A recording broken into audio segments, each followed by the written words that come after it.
Soy Fernando Díaz Villanueva. Hoy es 20 de septiembre de 2020 y esto es La Contracrónica.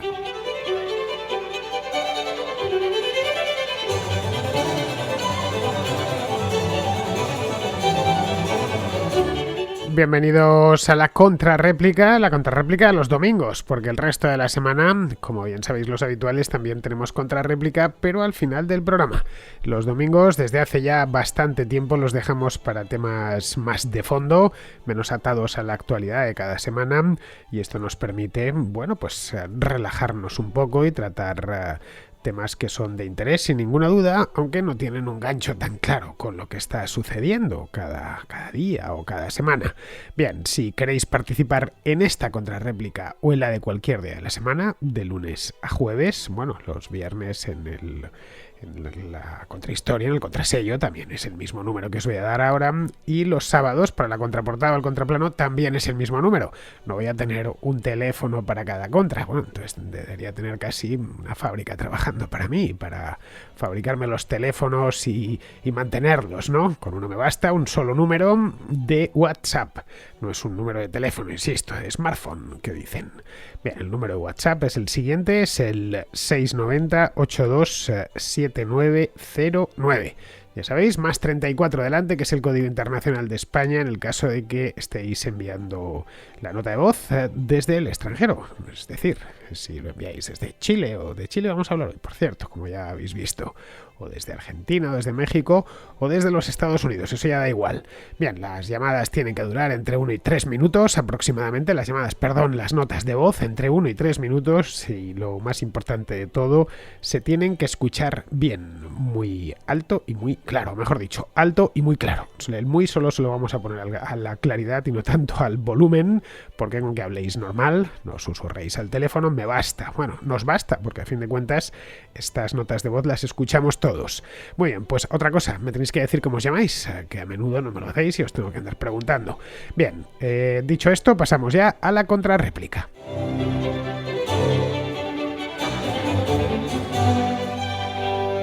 Empezamos con David de Alicante, que nos hace una pregunta por Salvador Allende. Os decía hace unos segundos que íbamos a hablar de Chile. Pues sí, vamos a hablar de Chile. De hecho, es el tema del domingo, porque es un tema que la verdad da bastante de sí. Es más, no le voy a poder dedicar tampoco mucho tiempo porque no lo tengo aquí en la contrarréplica. Bueno, en ninguna contra. La contra dura lo que dura. Pero bueno, vamos a intentarlo. Primero que nos presente el tema David. Muy buenas, Fernando. Mira, te quería comentar sobre algo que acabo de leer hace escasos minutos mientras estaba estudiando para un examen que tengo el próximo mes de literatura. En concreto, estaba estudiando Isabel Allende. Y entre algunas perlitas que ahora mismo no vienen al caso, te leeré el siguiente párrafo que encontré mientras estaba leyendo el contexto histórico. ¿No? Vamos, te leo textualmente. En 1970, Salvador Allende es nombrado presidente y se producen grandes reformas económicas. No dice qué tipo de grandes reformas económicas, ni nada parecido. Y ahora nos dice, esto crea gran hostilidad en determinados sectores y se produce un golpe de Estado en grande y mayúscula con el general Augusto Pinochet. Luego nos dice que Augusto Pinochet prohibió los partidos políticos, que es verdad, derogó la Constitución, también es verdad. Pero luego dice algo aquí que me escama mucho y querría saber si a ti también te escamaría te escamarías al leer esto. El poder militar causó un gran desastre económico gracias a las medidas liberales de los Chicago Boys, hasta que en 1990 finalizó la dictadura y volvió un presidente democrático. Bien, yo no sé si con grandes reformas se refieren a la estatificación del país y la inflación que produjo el señor Allende, que llevaron a Chile al desastre económico, al menos a mi opinión. Y también me gustaría saber cuál es el criterio de comparación para decir que la dictadura provocó un gran desastre económico, cuando ni siquiera con la recesión que hubo en 1980, que si no recuerdo mal era mundial y no tenía mucho que ver con la propia política interior de Chile. Yo creo que incluso con la recesión que hubo nunca se estuvo peor que con el presidente Allende, ¿no? Vamos, es cierto que durante la recesión la mayor bajada del PIB se produjo, es cierto que con la dictadura, pero yo prefiero que baje el PIB a que haya una inflación del 606%, que vamos, para algunos compañeros tampoco sería tanto, ¿no? En Zimbabue y en Venezuela no se quejarían mucho, vamos, estarían haciendo alabanzas al presidente, obviamente. Y también pone aquí, ahora mismo lo estoy leyendo, que los salarios reales durante la presidencia de Allende bajaron un 38% y que el déficit llegó al 25% de la deuda externa. Tela. Que estos sean grandes reformas económicas. Bueno, quería saber tu opinión sobre todo sobre la educación pública aquí en España, en concreto en la Comunidad Valenciana. Y nada, pues eso. Un gran saludo y enhorabuena por el programa. Pues vamos a ver, David, en ese texto hay una parte descriptiva, claramente. La primera que nos has leído es descriptiva, describe una situación, es decir, por resumirlo, en 1970 Salvador Allende ganó las elecciones de ese año, lo hizo con un 36% de los votos, bueno, no baja tanta descripción, pero bueno, ya te lo amplío yo. Y nada más, y se convierte en presidente de Chile, simplemente de manera limpia y democrática. El 36% de los votos, como veis, algo más de un tercio, no es que tuviese una mayoría arrolladora, ni muchísimo menos. Era de hecho la cuarta vez que Allende se presentaba a las elecciones presidenciales. Lo había hecho previamente en el año 64, lo había hecho también en las anteriores, las del 58, y luego en el año 52. En el año 70, 1970, de hecho, consiguió un porcentaje de votos menor al que había obtenido su candidatura en el año 1964. En el 64 tuvo un 39% frente al 36% que os acabo de comentar en las elecciones del 70. Pero bueno, en el año 70 la derecha chilena se presentó dividida con dos candidatos. Por un lado estaba Jorge Alessandri, que se presentó como independiente, y luego por otro lado Radomiro Tomic, que se presentaba por la democracia cristiana. El más votado de los dos fue Alessandri, por lo que bueno, Allende se hizo con la victoria, pero se hizo con la victoria no fácilmente, se hizo con la victoria por muy poquito. Solo obtuvo 39.000 votos más que Alessandri, un 1%. Vamos, el 36, pues Tomic obtuvo en esas elecciones el 35. Bien, una vez en el gobierno, siguiendo con el guión que nos ha puesto aquí encima de la mesa David, lo que hizo Allende fue emprender una serie de reformas económicas que no sentaron muy bien, por cierto, a la economía chilena, a la luz de las cifras que arrojaban 3 años más tarde, en 1973. Bien, pues ese mismo año, el día 11 de septiembre del año 1973, se produjo el golpe de Estado por parte del ejército, capitaneado el golpe de Estado por un general que ya era muy importante en aquel momento, llamado Augusto Pinochet. Era un tipo que tenía bastante nombre dentro del ejército chileno, había sido, bueno, en su momento comandante en jefe, etcétera. De hecho, hay fotografías en las que se le ve al propio Allende con Augusto Pinochet. Bien, como vemos, esto es lo que nos ha explicado David, que aparece en el libro de texto, y lo expone de manera pues bastante descriptiva. Sin más ni más, esto es lo que sucedió y lo que sucedió de manera telegráfica.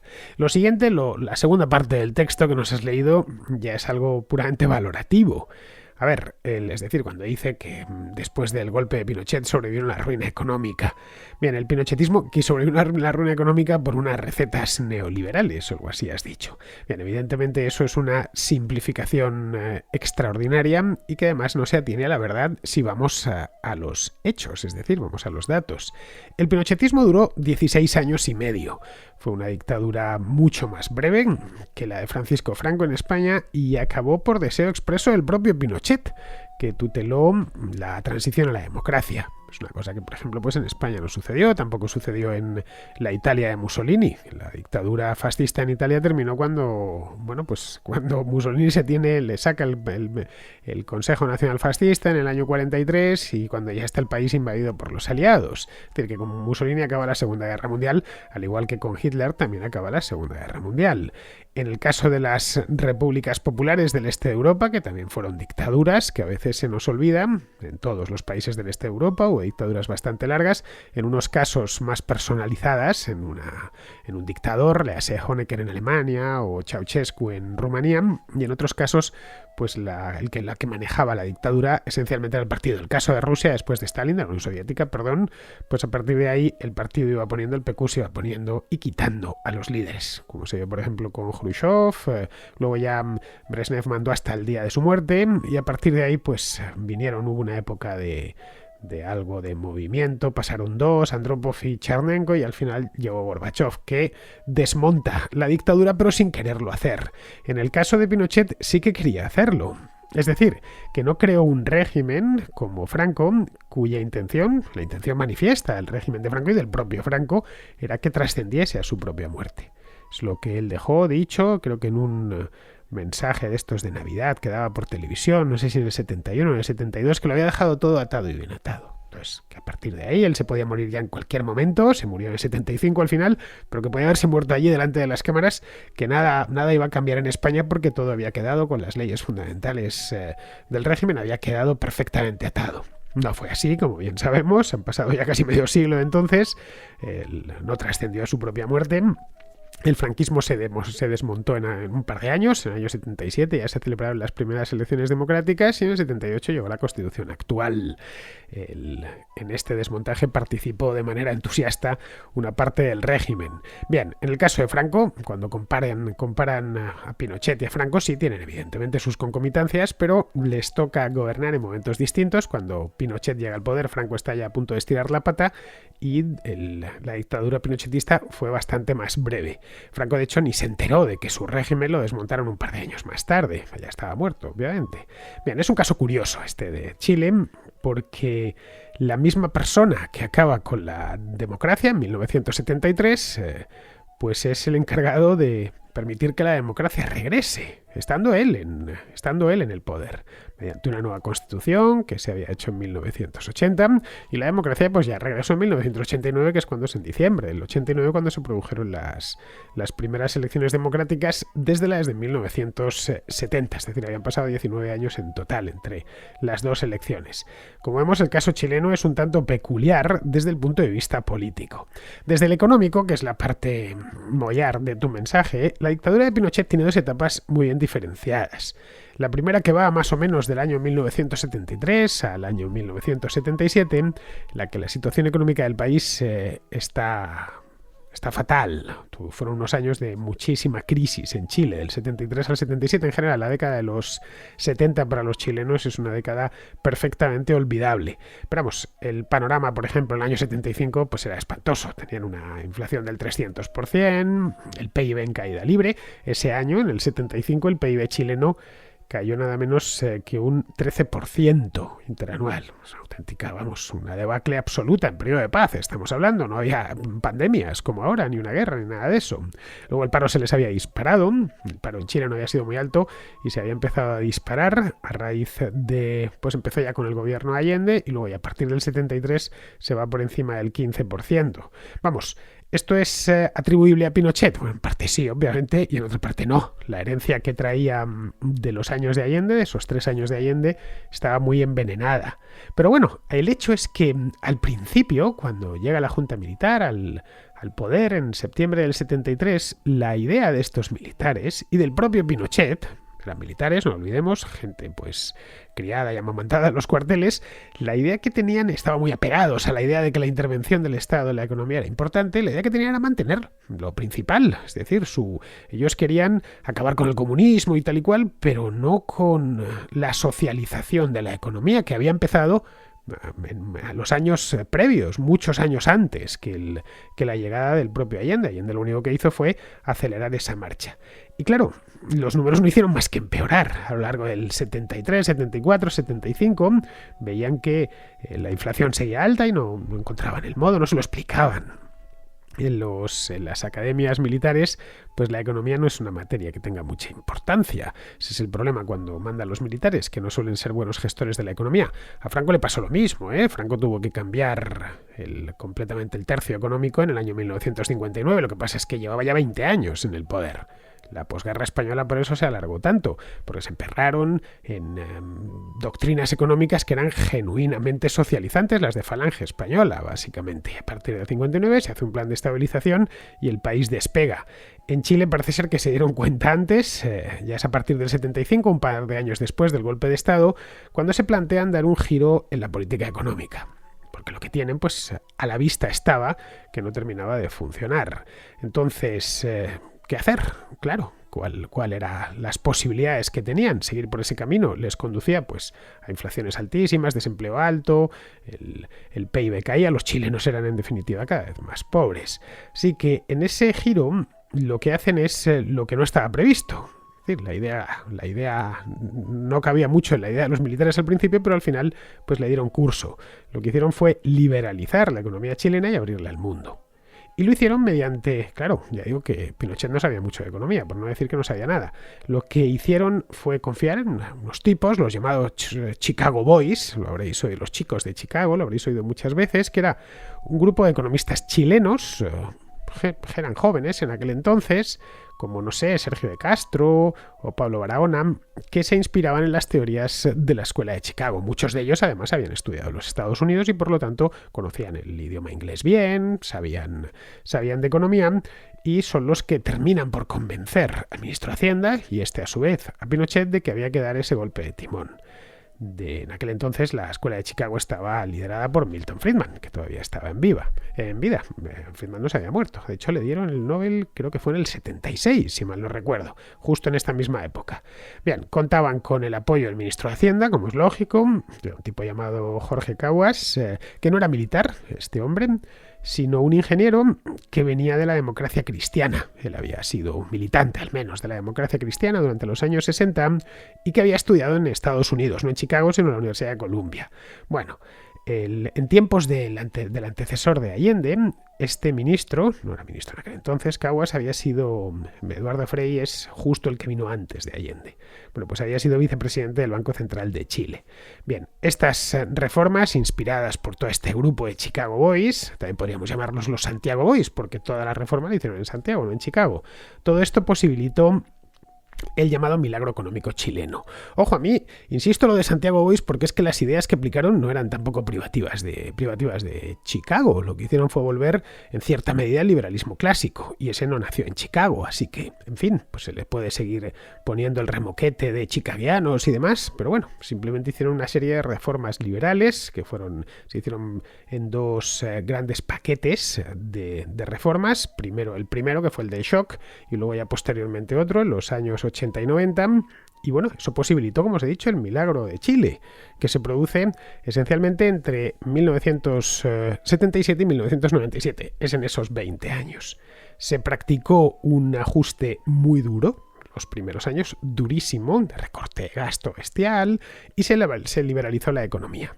Bueno, el resultado fue un crecimiento sostenido a partir de 1982, que es cuando Chile pasa a su última gran crisis. Entre 1983 y 1997, Chile creció todos los años por encima del 5% anual. Todos, sin excepción.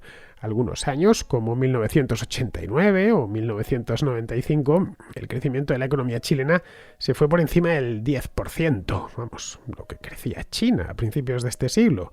Y el año 1992, el crecimiento chileno estuvo por encima del 12%. Así que esto simplemente para que nos hagamos una idea de cómo creció aquel país durante los años 80 y 90. Bien, el Chile actual, el Chile del año 2020, es hijo de ese milagro económico. De la misma manera que la España de los años 80 era la hija directa del milagro económico español de los años 60. No había otra. Se había conformado aquella clase media tan grande, el país se había abierto al mundo, pudo entrar en la Unión Europea, etc. Pues el Chile actual es hijo de eso, de esas reformas que se hicieron en aquel entonces, y el milagro económico a su vez ha tenido consecuencias, consecuencias políticas. Ha permitido que la democracia se consolide. Sin milagro económico, sin el país debidamente enriquecido, con el PIB creciendo, con la pobreza descendiendo, etcétera, porque miremos el indicador que miremos en Chile, todos han mejorado los últimos 25 o 30 años, todos, sin excepción. Desde 1989, que es cuando se recupera la democracia, los chilenos no han tenido grandes dramas. Ha sido un país bastante pacífico y estable, han celebrado elecciones puntualmente y se han turnado presidentes de diferentes posiciones políticas. Vamos a ver, hasta Piñera, pero antes estaba Bachelet, sin grandes dramas y sin problemas. Bueno, siempre hay alguna manifestación, las del año pasado, recordémoslo, en el mes de octubre y noviembre, que era lo más grave que había sucedido desde el año 89. Y aun con todas, el sistema resistió, es decir, no tuvo que intervenir el ejército ni nada por el estilo. Es más, prácticamente ningún chileno querría hoy que el ejército se metiese en esos asuntos. Bien, pues esto que te acabo de hacer es un resumen somero y descriptivo de la historia económica de Chile entre el 73 y el 97. Ya está. Puedo extenderme mucho más. Puedo, de hecho, también entrar a valorarlo. Pero es que tampoco costaría mucho, porque se valora por sí mismo.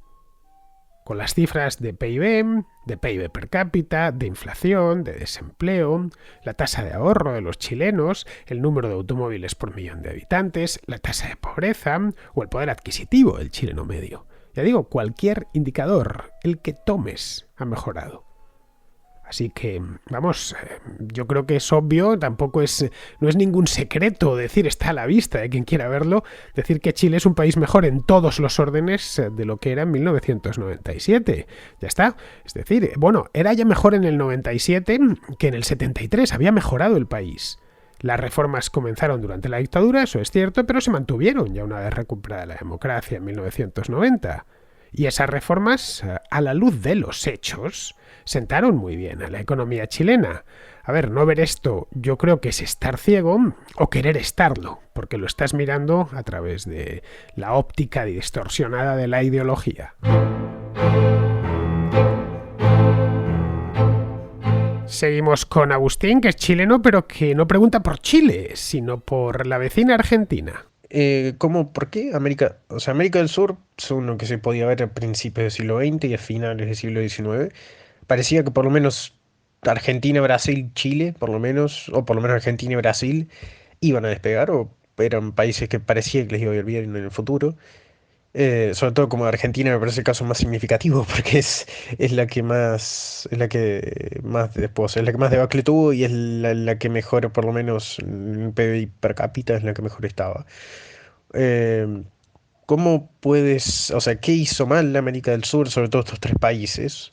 ¿Qué hizo mal para no poder seguir el paso, por ejemplo, para no poder seguir el paso de Estados Unidos, sino que parecía que se lo estaba siguiendo?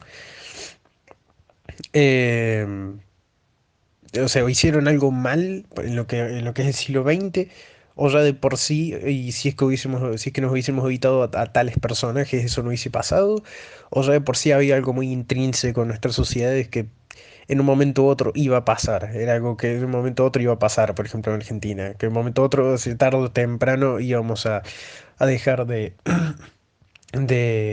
crecer como estábamos creciendo, íbamos a dejar de seguirle el paso a Estados Unidos. Eh, bueno, eso era algo puramente intrínseco o son cosas, o son esas cosas que pasan y bueno, no son ni las que pasan, pero pasan porque sí.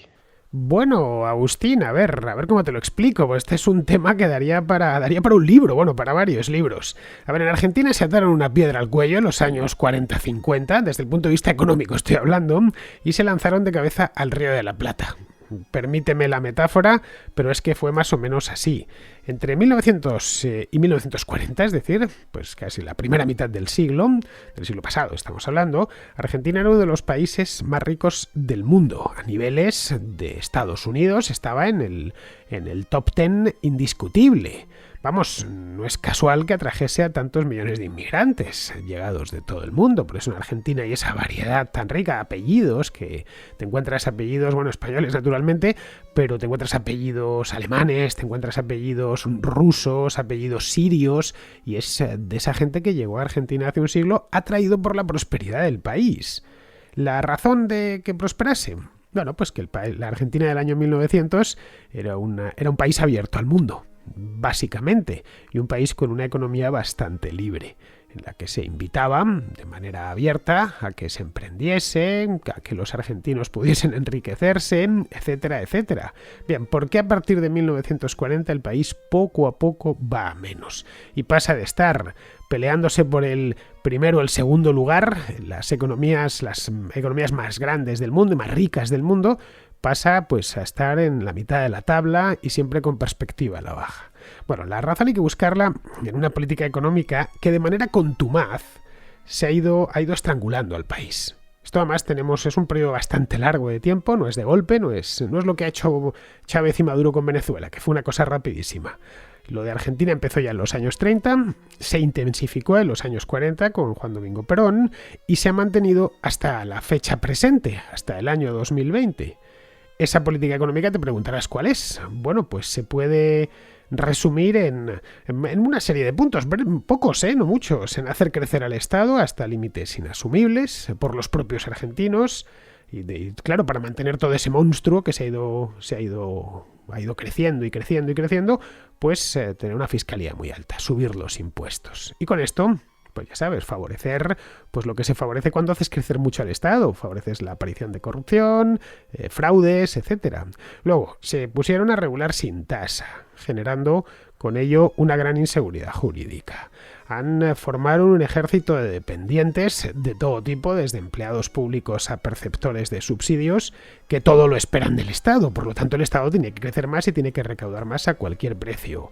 Convirtieron los sindicatos en organizaciones todopoderosas que alejan de plano la inversión, porque ¿quién va a querer montar una empresa y hacerla crecer si al final la empresa no va a ser suya, sino del sindicato?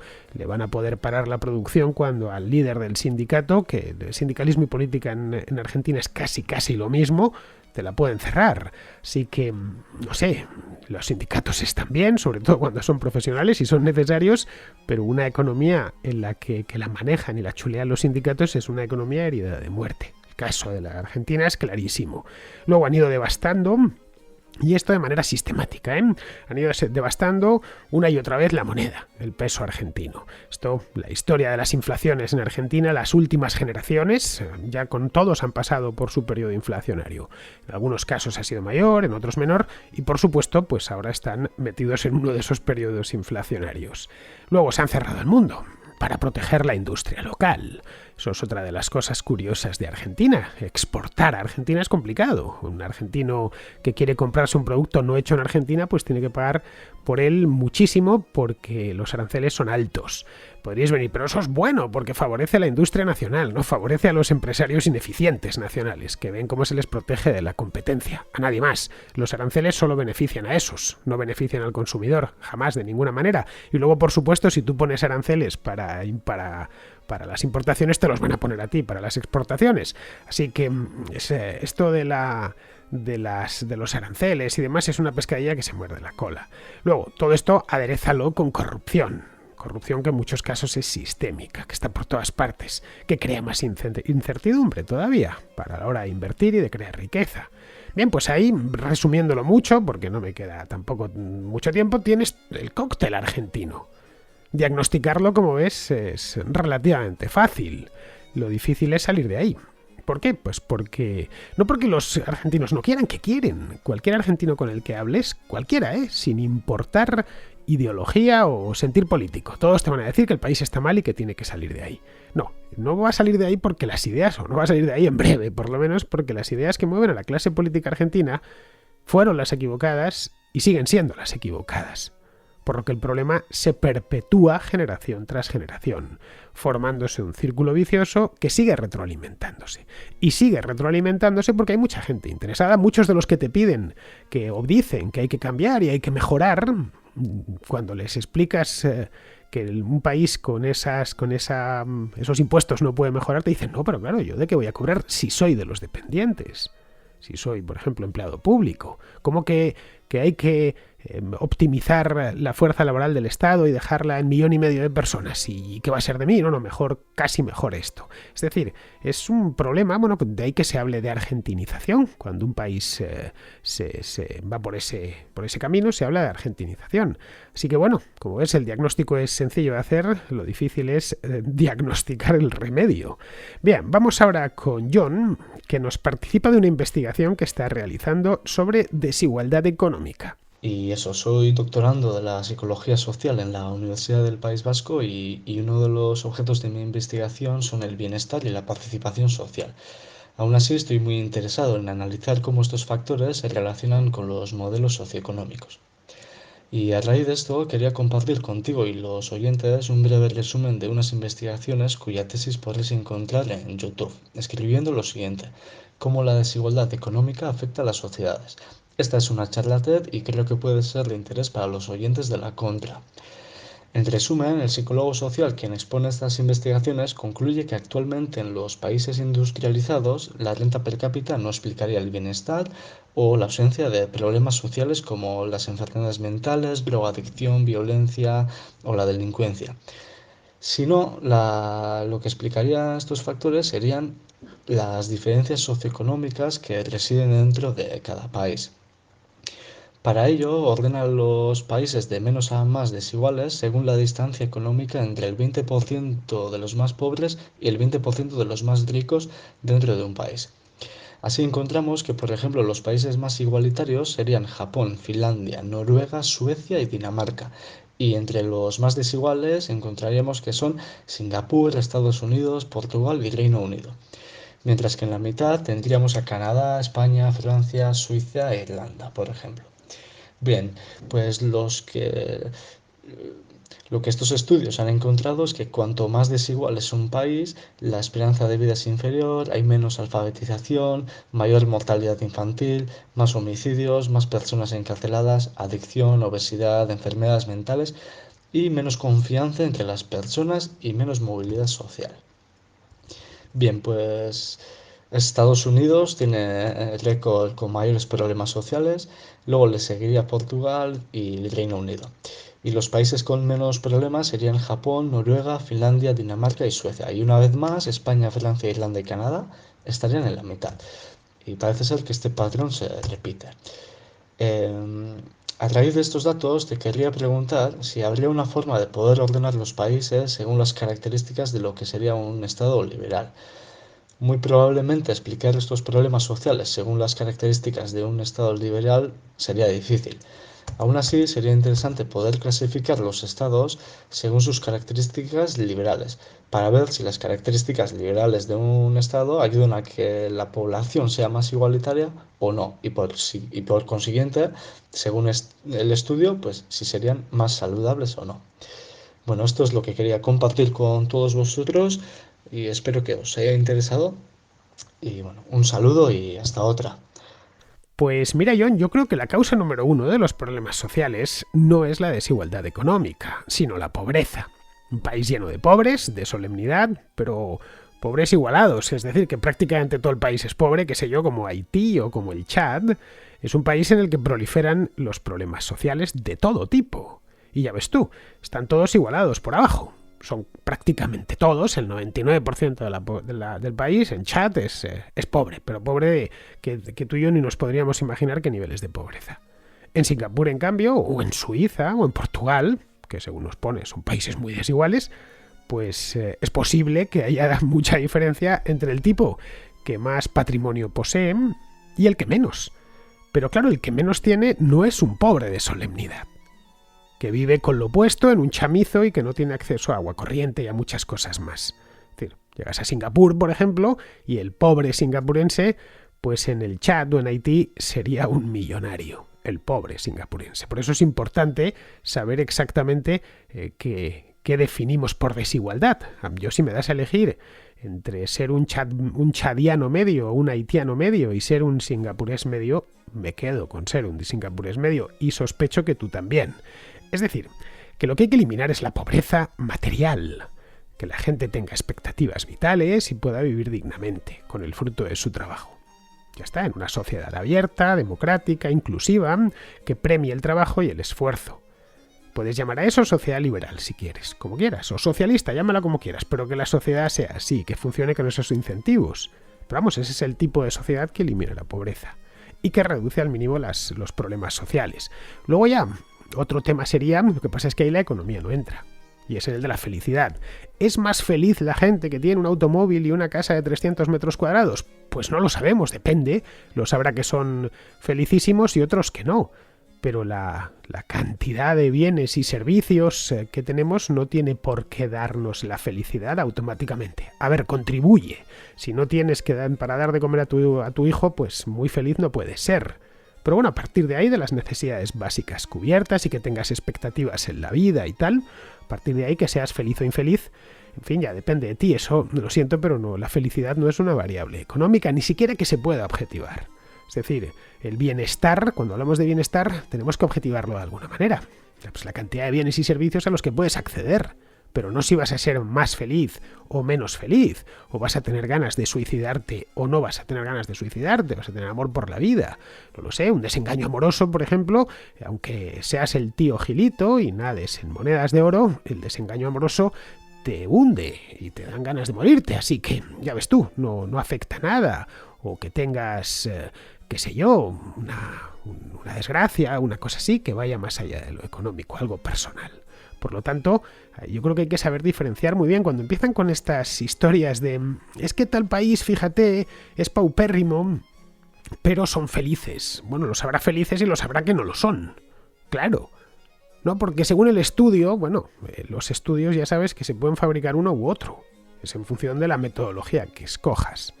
La felicidad es algo, no te voy a decir incuantificable, pero sí bastante difícil de cuantificar y sobre todo de cualificar. Es decir, ¿qué calidad de felicidad tienes? Pues depende del momento. Si las cosas te van bien ahora nuestra calidad de felicidad desde que empezó esta pandemia de COVID no es muy alta. Estamos todos un poco hasta las narices. Si lo pensamos, caray, el año pasado estábamos mucho mejor. Así que, como ves, hay ciertas cosas de la vida privada que no se pueden poner en números, en un informe. Bien, pues vamos a ir terminando ya, que al final, por supuesto, con el tema de Chile ya sabía que se me iba a ir el programa. Vamos con Manuel, que es un venezolano que pregunta por PDVSA. Y me preguntaba si pudiera discutir el tema de la propiedad pública, el tema de la cuestión de PDVSA, que PDVSA es una empresa pública y bueno, a mí me parece que los incentivos o sea, el marco de incentivos de tener una empresa pública de esa magnitud es totalmente contraproducente y creo que la eficiencia de PDVSA se ve mermada precisamente por ser pública. Em, Hay un libro que se llama El petróleo como instrumento para el progreso. Es un libro que publicó una editorial de una institución de educación superior que se llama IESA, que es muy conocida aquí en Venezuela, donde, bueno, han estudiado y han dado clases las personas más brillantes del ámbito económico de Venezuela. Y bueno, el libro argumenta que existen unas ciertas fallas, por ejemplo, en el timing de la inversión y problemas institucionales con el Ministerio de Petróleo. Siempre que yo menciono en mi casa de estudios o con algún compañero o casi siempre, que debería privatizarse PDVSA, pues, o sea, hay bastante resistencia. Yo creo que es por la ideología que es predominante en este país. Em, bueno, quisiera saber tu opinión sobre eso, porque bueno, la mayoría de las empresas exitosas sobre todo este sector, son privadas. Está el caso de Aramco, que es una empresa paraestatal, o sea, básicamente le pertenece a la monarquía de ella. Em, y las grandes empresas petroleras generalmente son privadas. Y otras empresas grandes como la empresa la de México, Pemex, o la empresa brasileña, estatal, tienen escándalos de corrupción enormes. Entonces yo creo que, bueno, por un problema de incentivos, O sea, yo creo que es general en la empresa pública, pero sobre todo con una empresa pública petrolera. Entonces, quisiera que lo comentaras. No sé si me excedí en el comentario, si quieres lo recortas. Gracias por tu programa. De verdad que lo agradecemos mucho y que le prestes mucha atención a Venezuela. Eso también se agradece. Pues mira, Manuel, PDVSA es una empresa petrolera nacional. No es la única del mundo, hay muchísimas, ¿eh? Bueno, con excepción de Estados Unidos y de Rusia, todos los grandes productores mundiales de crudo tienen grandes empresas petroleras de titularidad estatal, ya sea totalmente o parcialmente. La más famosa de todas, ya lo has dicho, es Aramco, Saudi Aramco. Pero vamos, que hay otras muy grandes, ¿eh? NIOC, que es la petrolera estatal de Irán, la NNPC de Nigeria, bueno, Pemex, por supuesto, en México, Sonatrach en Argelia, o Statoil en Noruega. Noruega es un gran productor de petróleo. A ver, que sean estatales no significa que sean un desastre contable. Las hay muy bien administradas, ¿eh? Como la propia Aramco, o bueno, Statoil. Bueno, Statoil ya no se llama Statoil, desde el año pasado se llama Equinor. La propia PDVSA estaba muy bien gestionada hasta la llegada de Chávez al poder, que convirtió a PDVSA pues algo así como en una especie de banco para financiar su revolución dentro y fuera del país. La desprofesionalizó y la llenó de políticos que poco a poco pues han ido arruinando la compañía. Es decir que los chavistas, ya es curioso, pero los chavistas han terminado matando a la gallina de los huevos de oro. Sin gallina no hay huevos, y sin esos huevos el país o el Estado, mejor dicho, se hunde, porque no entran divisas. En Arabia Saudita, y fíjate que es una dictadura espantosa aquella, pero esto lo han cuidado, cuidado mucho de que esa empresa funcione, porque saben que todo se lo deben a ella. Vamos, ni media broma en su gestión. ¿El resultado? Bueno, pues el resultado es que Saudi Aramco gana 180.000 millones de dólares al año, y es el principal productor del mundo. Así que, bien, respondiendo a tu pregunta, yo creo que sí, naturalmente podría privatizarse PDVSA. Podría privatizarse si es que encuentras a alguien que quiere quedarse con ese montón de escombros, que lo dudo bastante. Habría que hacer tal ajuste ahí que bueno, imposible. No creo que ninguna empresa petrolera quisiese meterse en eso, a no ser que se la dé ya medio saneada al Estado venezolano. O también se podría tratar de volver a la PDVSA previa al chavismo, gestionada por profesionales y profesionales animados por criterios técnicos y no políticos. Bien, pues con esto, queridos amigos, ya damos por concluida la contrarréplica de hoy y os emplazo a que regreséis por aquí mañana.